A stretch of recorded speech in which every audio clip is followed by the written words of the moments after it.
Okay. So we're back live and we have Steve Collier with us and Julie Gobert and from the Ag Agency, and we're going to be talking about H603. And did you have some suggestive changes? Is that did I hear that or? So Senator Starr, we did propose some alternative language to the House Agriculture Committee. But we're comfortable with where they landed. Just they did take into our most important consideration, which was we were concerned about also cooking poultry just because the risk of contamination ratchets up considerably when you do that. And so that was really our biggest concern with the original proposal, and they were responsive to that, and they added raw in a little different way than we proposed, but we're comfortable with where it is. We don't have any significant, we can talk about this bill and the balancing that's required, but it is beneficial to small producers to be able to sell, to park their birds. So we think there's real economic value and there's real help for farmers in that endeavor. We're always worried about food safety. The less oversight you have, the greater risk there is. But we think this is a reasonable balance, and most importantly, it's permissible with federal law. And when we talk about these exemptions and our role in meat and poultry inspection, the first thing we always have to do is make sure we're staying within federal parameters. And this does, and we appreciate that it does. And the proposal, I think, originally came from rural Vermont, and their proposal stayed within federal bounds, which was really appreciated. So bottom line is, we would have done it a little bit differently, but we're totally comfortable with the balance that was struck in the bill as it's drafted. And then, go ahead. No, I just, I was wondering, and the reason that meets federal rules or regs is because of law. Because of what? Raw, isn't there raw chicken products? No, actually, that's not a federal requirement. It's just something that we think is really important. And currently, you can only sell whole birds. So this goes from, and whole birds have always been raw, but this would go to parting them. And a lot of the risk, and Julie can explain this much better than I can, but a lot of the risk when you're doing poultry slaughter and processing is temperature change.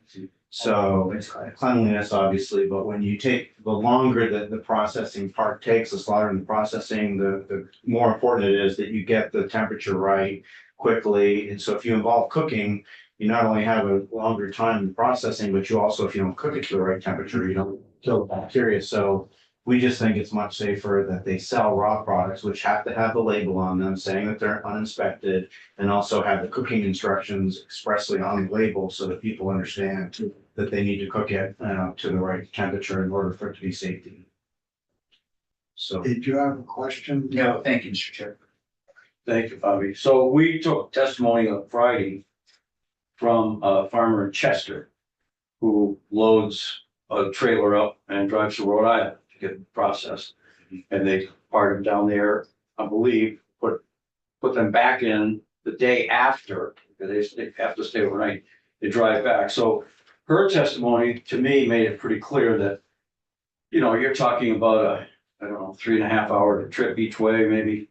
And so you're using fuel and you're paying people in Rhode Island to do something that if they were able to do it here, would keep the money in the state.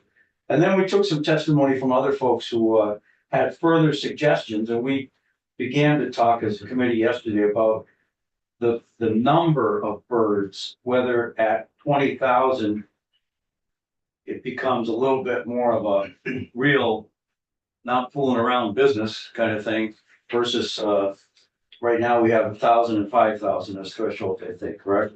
we currently have all three, 25 and 1, but it would be changing for all three of those thresholds, the ability to park. So right now you cannot park them Right. at any of those thresholds, but those are the 20 and the 1,000 are both federal thresholds. We actually added, I think it was back in 2016, the General Assembly added the 5,000 bird threshold, and that was in part, as I understand it, I wasn't here then, but concerns that our agency raised about wanting some additional level of protection once you got up to 5,000. You're right, 20,000 is a good number, but it is federally allowed. So, Their recommendation, and I don't know how this might square with what you feel, is that, and this is from Jason and Amber Hubner, I believe are their names. Hubner. Hubner, From Speak. oh, so you know them. Yep, I do know them. Okay, they recommend that the exemption apply for up to 1,000 birds only. Beyond 1,000, they would ask that farmers and producers develop a HACCP plan. And also ask that the agency make available educational materials and resources and context for interested folks who would like to further their knowledge of food safety, acceptable building materials, water testing, etc. And that the uninspected meat labels would be printed in a font that would be the same size as the farm's name and address, the not inspected piece. And then regulated label claims should not be allowed to slaughter their birds under this exemption, as there's no current way to certify that slaughtering processing conditions meet the organic standards that the inspected facilities have to maintain. And again, these folks, I think, are both state approved and I think also federal. And then I couldn't find Bruce Hennessy's, sent us an email. He had a lot of, he's a processor from Richmond. And as we understand it, there's only 2, perhaps 3 processors in the state of Vermont now. There's one in Puckney, I think. There's the Hennessy place in Richmond, and that might be it. There's more processes. Vermont. Probably. Alamo, that's right. Yeah, they have, and I think Happy Bird was the one that testified as well. There are more processors out there. Those are the ones you heard from, but the one in Putney and the one in Richmond are the only ones or the only producers that will take outside birds and process them for inspection for other people.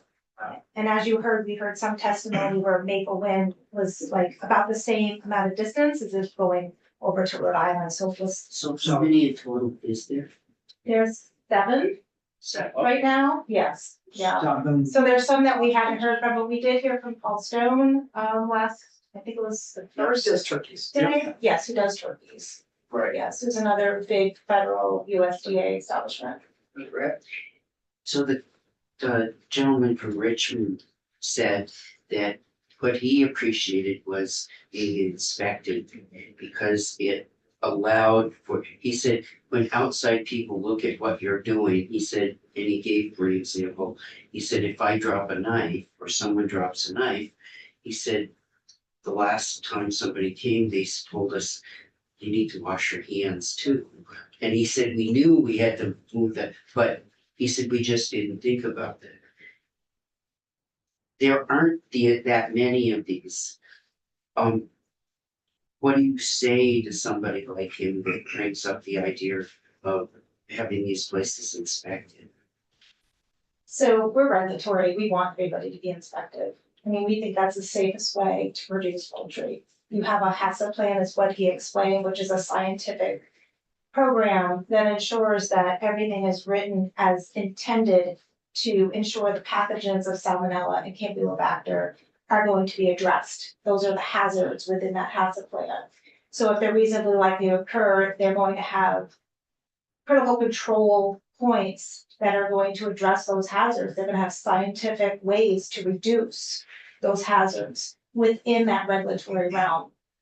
We have inspectors there that know those HACCP plans, know the sanitation programs that are written. They have documents, they have record keeping, they have all that, and the inspectors oversee all that. So when you talk about the knife being falling down and the knife being contaminated and they pick it up, inspectors gonna see that. And they're gonna say, oh, by the way, you know, and they're gonna watch them and they're gonna see if they go and they use their sanitation program, which is written.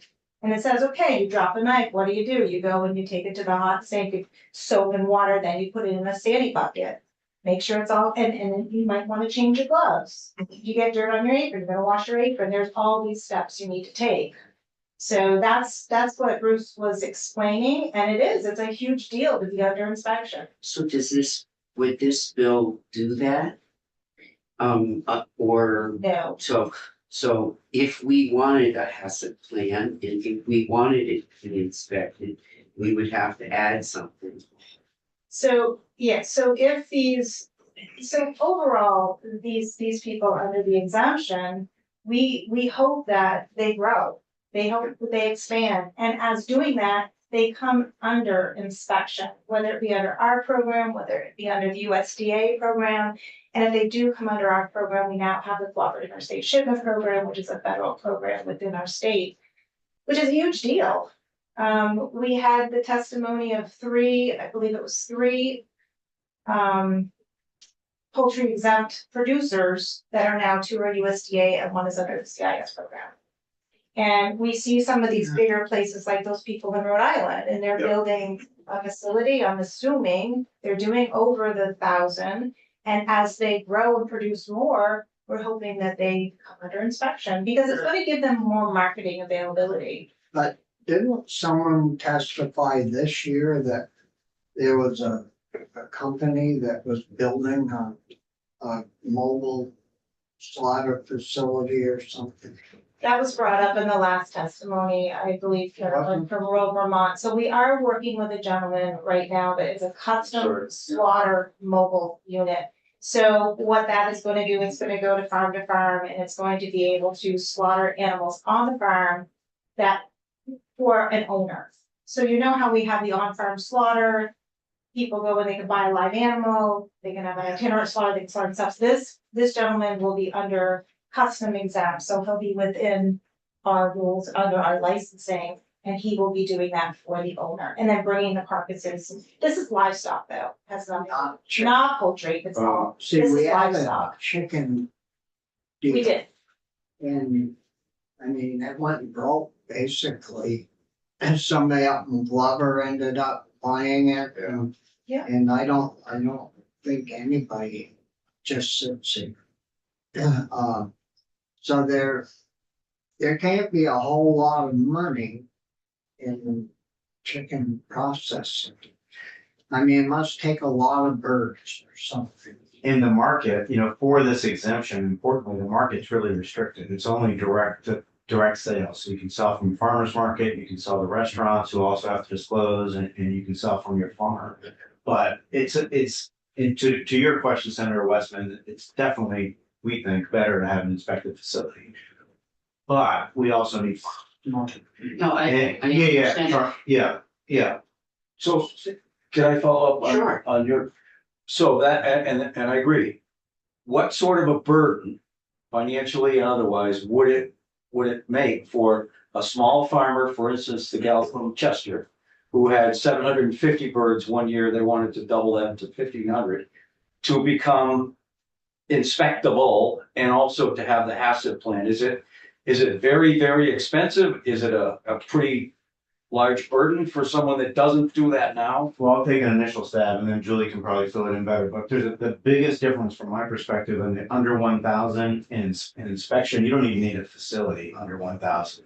You can do it outside, which if carefully managed can be okay, but it definitely creates more risk. But that's a big our if you're talking about 750 birds versus going to an inspected facility where there are a litany of safety requirements. So that's part of our goal in getting these producers who enjoy it, who are good at it, is to keep building them up to the next level. That's what we kind of see as the value of the exemptions, is creating that path for them to become more successful. But there is some risk. I mean, Both Stone and the lady from up in the islands started small and grew and grew and then right. took off.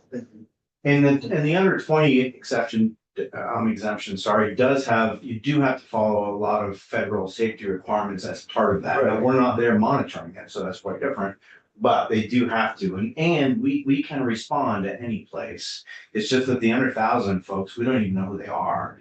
So we would have to get a complaint, we'd have to have a reason to go there. But if they were selling adulterated poultry, then we could certainly intervene. But the biggest risk there is we just don't know. Yeah. Which doesn't mean they're not doing it perfectly.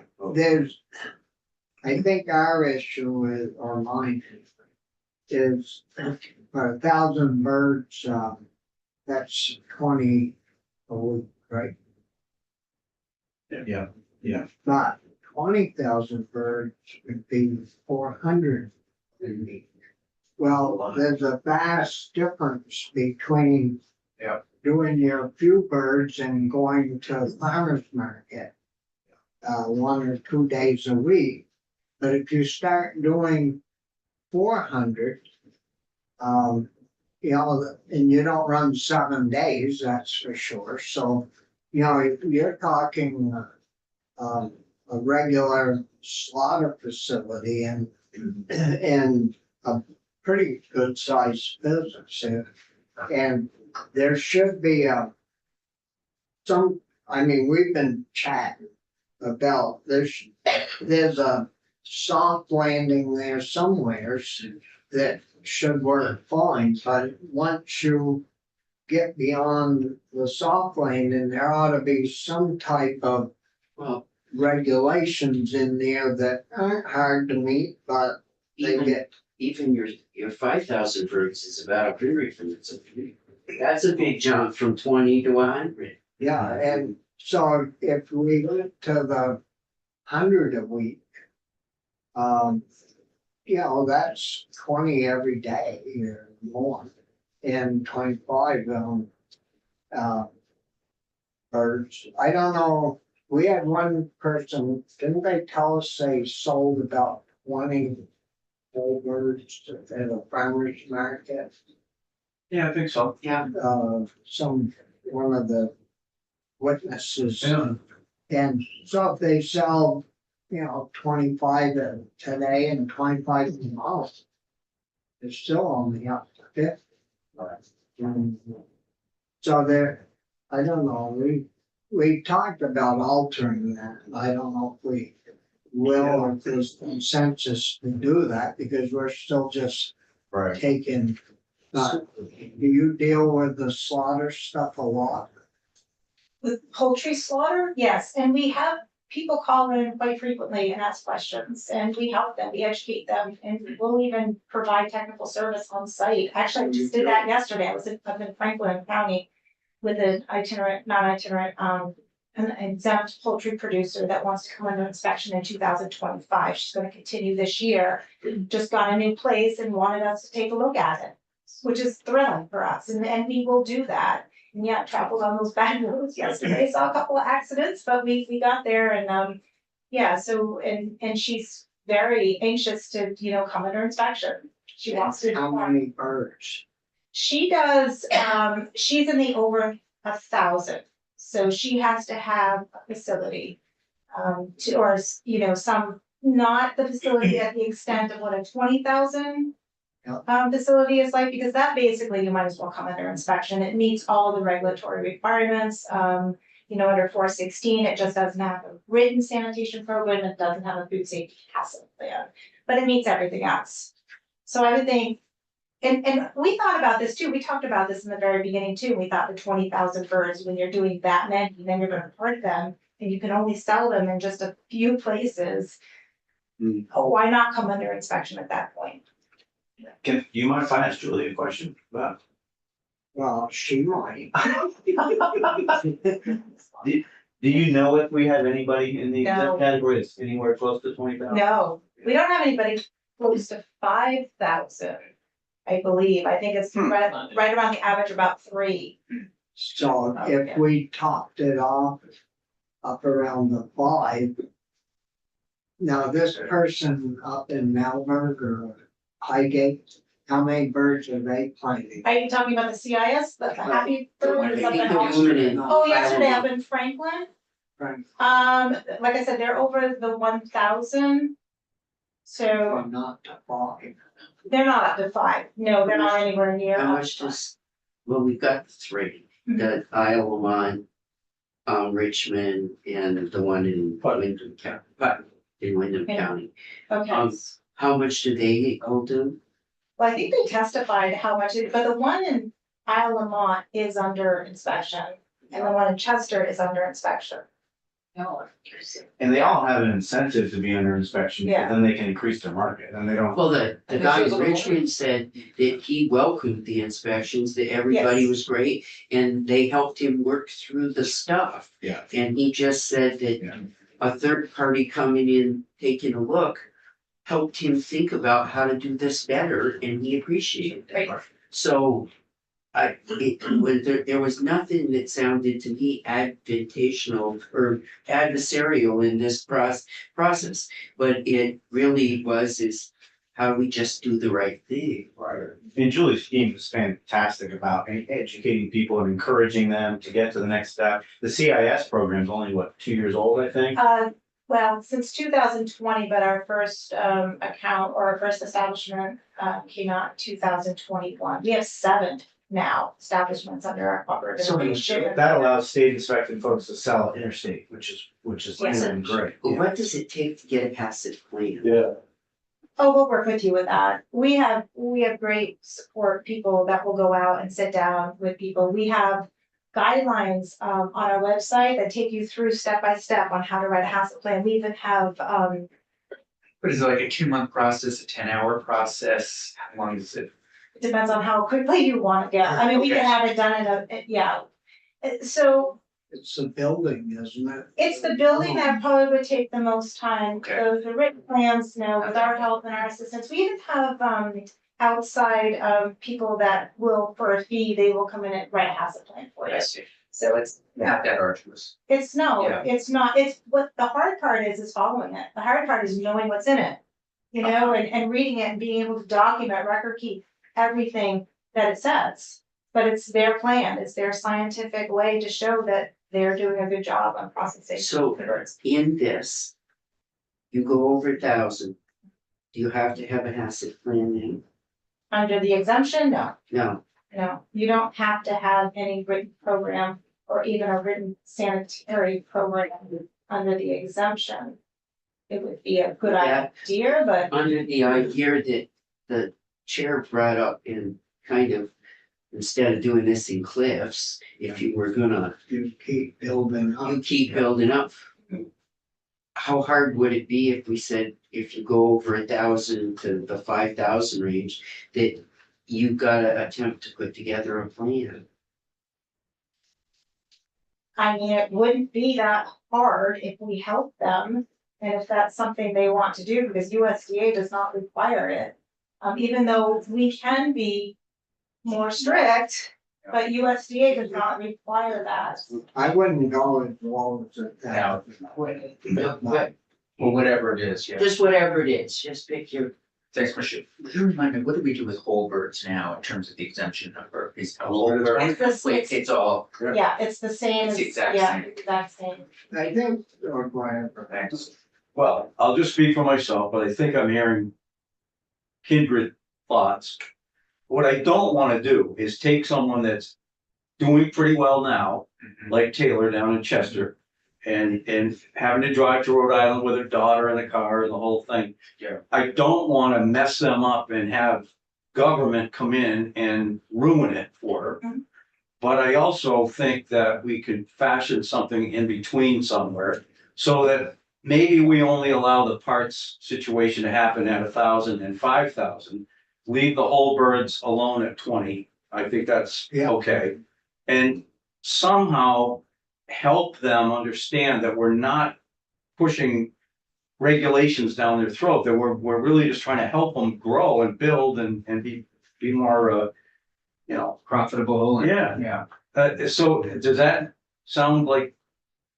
I'm just throwing out ideas, but one possible thing, and we haven't discussed this or vetted it, but is there could be a consultation requirement with the agency once you exceed 5,000 or whatever it is, so that we actually have to be on site, not necessarily enforcing any different regulations, but so that we have and maybe you don't like this idea, but we have a presence where we're actually there and can evaluate their operations. Just maybe if they get so big that I mean, and really if they're that big, it's much to their benefit to be inspected, which I think is why we don't have anyone that big who's exempt. But maybe there could be some kind of requirement, so at least we have eyes on and we can help. If they need it, I don't know, it's just a thought. Well, so we have done that in the past. Yeah.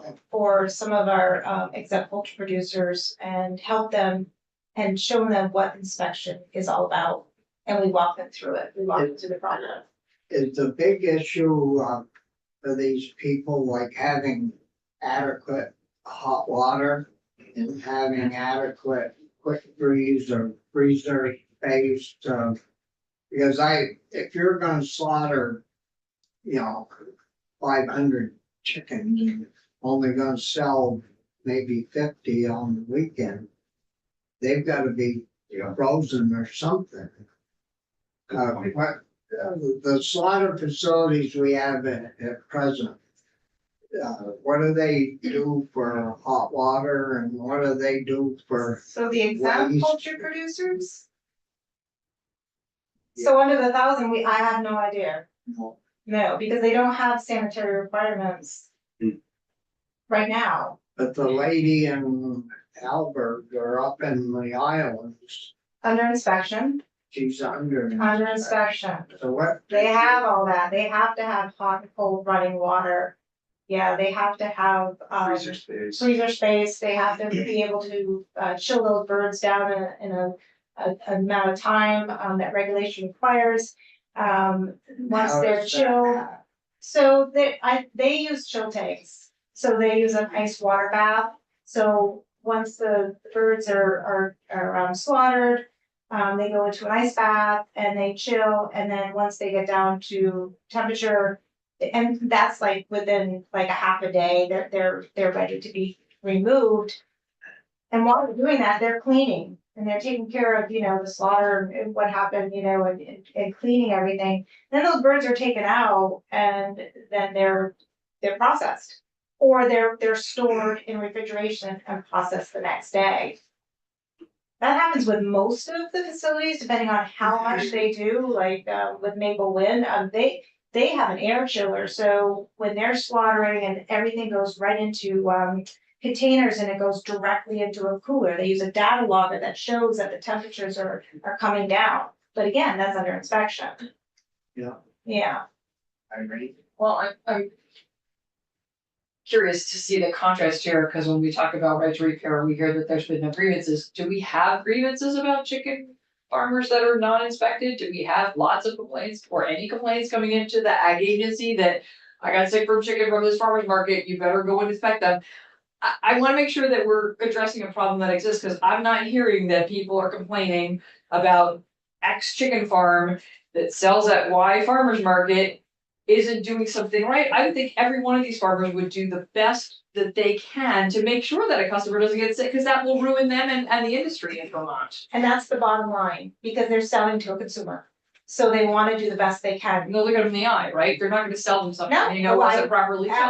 absolutely. Okay, I just wanna be clear about, But even we with don't need to best be intentions, heavy-handed. even with all those best Sure. intentions that the farmer has, there still could be something unseen. So But you're right, but it's going to the consumer, so they are going to wanna do everything they possibly can to make sure. I think that's why the guy in Richmond said. The inspector comes in and takes a look and just mentions to us stuff that we didn't think about. And how do you Yeah. feel about this uninspected going on a label? As opposed to only the inspected poultry having the inspection seal on it?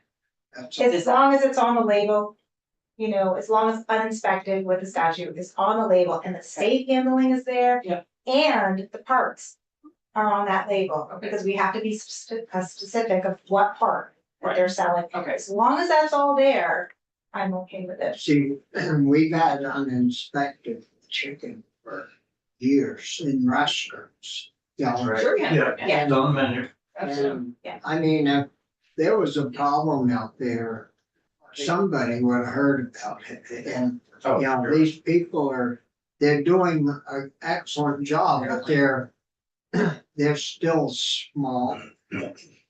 I mean, there's a big difference, between, 2,000 or 5,000 or 20,000 birds in there, between that and 200. Sure. And, do. you can be very efficient and careful if you're only doing a couple hundred. But you do 20,000, you can get a little careless at times. It's, it's like anything else. The more you do, and the faster you have to do it, the more mistakes you usually make, or I found. Unless you're Toyota making cars, I don't know, I mean, I think there's economies of scale and there's, you add staff and you scale it, don't you? I mean, I don't know, you can speak to that, there is a reason that we're not doing 20,000. And you're really in trouble, Larry. Am I? Okay. Yeah. I find I Touring make, staffing? consistently make mistakes at every level. Yeah, so, what else should we, I mean, you pulled with the numbers, very neat. I mean, I think the reason, and again, I wasn't here then, but I think the 5,000 barometer was put in there exactly for some of the things you all are discussing now, is that the gap between 1 to 20 is significant. And so that's why that additional threshold, I think, was created. So, I mean, to me, it is meaningful that we don't have anybody even approximating that 20,000 number now, and I think that's probably market driven because you couldn't sell them in the direct to consumer, but that doesn't mean it's not a legitimate potential Well, concern. Stone does interstate. And he's federally inspected, yeah. That was 35. Yeah. Yeah, this must be doing that many too, right? Oh, they're doing a lot, yeah, but they're federally inspected. So they don't, this So all that does not applies to apply this, to- right, right. I wanna make sure we understand what Yeah. this was doing, not. Yeah, it'd be nice to get some of these people up to the point where they could go interstate. Yep. And sell birds in New Hampshire, In Rhode Island. New York, Rhode Island.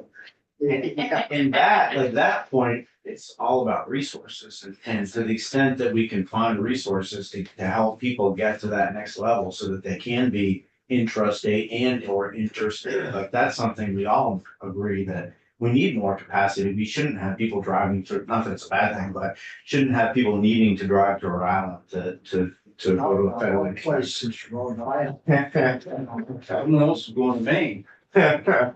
Sorry. Well, that's a little close. Depends where you're going, right? Okay, I'm going to Prescott. No,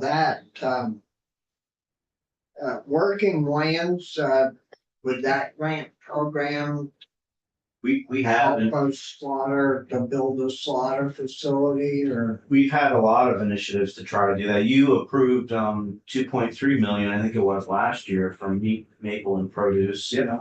The federal government contribute money they've contributed some of this, the The federal meat portion, the applications just came in and Senator Starr and myself got reported that we had $25.8 million with the request for 1.6 million. Yeah, I understand that. 172 applications came in. Wow. Yeah, that's a huge number. And it's that facility, I think, that's so expensive, especially depending on the scale. Yeah, when these small guys grow and do a slaughter, do they have overhead tracks and all that for the birds? Do they? Yeah, they do. They do actually, because it's more sanitary to have them go on those tracks and it is just way. Slide along.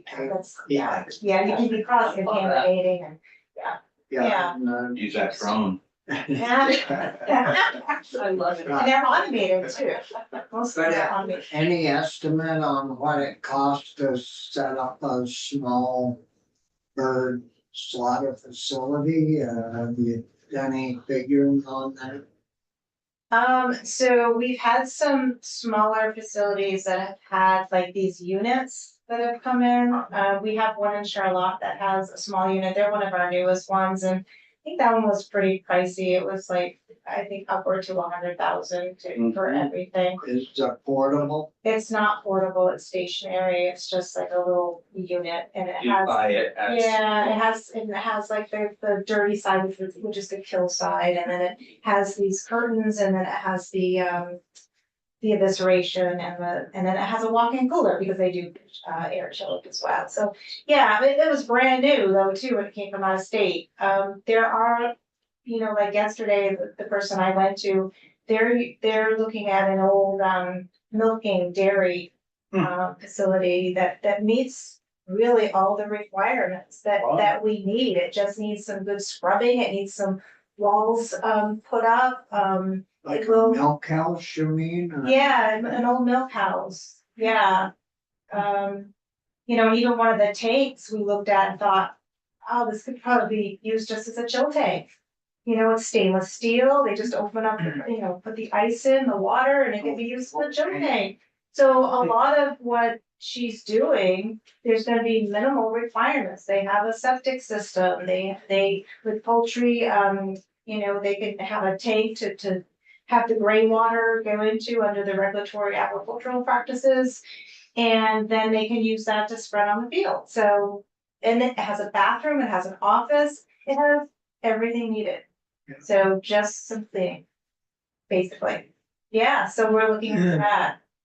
So just you know, so there are ways that you can do this, with minimal amounts, I mean, not minimal, I guess it's still gonna be some. Buy the building. Right, right, exactly, and I think this person's gonna be renting for a while too, so, and that's cool as well. We had a young woman from up Craftsbury or Wilcutt Lake, Mhm. yeah, Pierce. Have you ever gone to Bill, Bill Pierce's farm up in, Is that exempt poultry? yeah, No, then no, I have they not. said that their slaughter facility that they built would almost, they think, meet state standards and, you know, they like this bill because it give them more opportunity to sell more birds. Yeah. And so they're thinking about, putting in a limited slaughter facility. And, no, that, we've had real positive Yeah. testimony. That's where I wanna ruin it, Yeah. by putting too much junk on it. Oh, no, we don't wanna load it, overload it, yeah. No, it's, going pretty well. Any other questions? No, thank you. No, this is helpful. Right. Well, thank you very much, both of you, for coming over. You're welcome, and Thank thank you. Yeah, thanks so much for having us. It's good that, you know, you aren't asking for 50 changes. Right. Yeah, because you probably wouldn't have got them anyway. All about the odds. So again, thanks a lot. Yeah, thank you. Thank you very much. Let's see. Good to see you, thanks. So I guess committee will, Great. have a good busy morning and we'll